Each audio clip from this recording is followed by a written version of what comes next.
le micro comme ça, dans un énième rassemblement, c'est qu'on a l'impression qu'on va répéter la même chose. Et c'est vrai que là, c'est pas la première fois qu'on se retrouve contre la répression. Depuis le début du mouvement, je crois que ça a quand même beaucoup ponctué voilà, les rassemblements divers et variés qui ont pu avoir lieu. Là aujourd'hui, bon, on salue les copains du 91 qui viennent d'arriver, qui eux aussi sont en grève depuis presque 40 jours, si je ne m'abuse. 44 jours, avec une boîte qui oppose un mur, qui a décidé de les laisser de côté. Alors eux, c'est génial, quand même.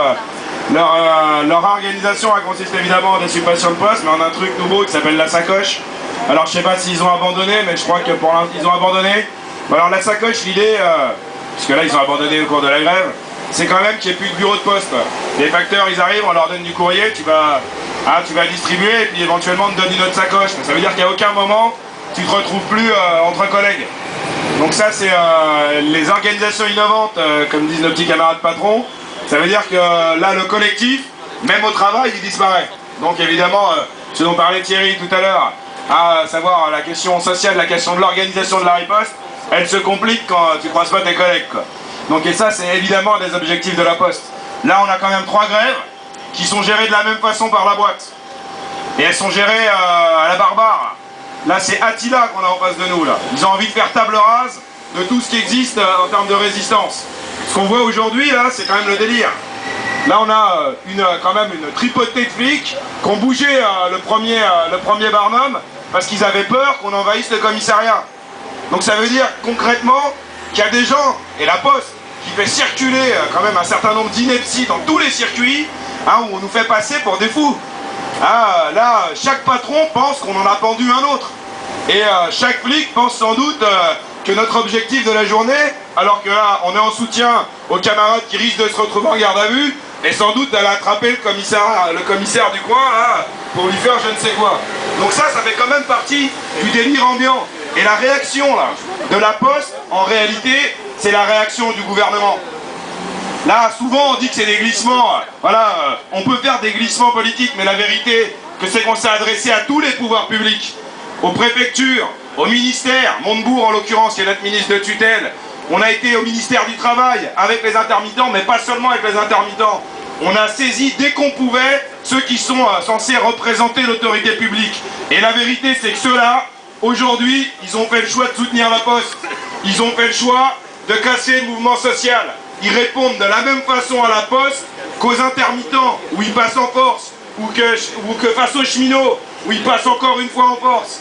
Et ce, malgré les réactions qui ont quand même été remarquables et qui le sont encore. Donc la vérité, c'est que c'est pas compliqué. La leçon de ce mouvement, au-delà de l'exemplarité, parce que nous dire qu'on est exemplaire, c'est sympa.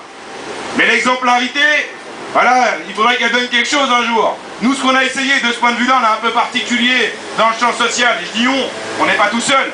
Les copains d'Épinay-sur-Orge, ou les copines de Paris 15 qui sont là, voilà, sont un peu la démonstration que là, on est dans un champ nouveau. On essaye de créer du lien au-delà de nos petits bureaux, au-delà de nos petites frontières, au-delà de nos métiers, au-delà de nos petites corporations, parce que c'est vrai qu'avec les intermittents, on avait des choses remarquables, et je ne sais pas si Xavier l'a dit tout à l'heure, mais hier, il y a quand même une 50aine de camarades intermittents qui ont investi le siège de la direction du courrier, et ça les a beaucoup surpris à nos petits camarades de la boîte.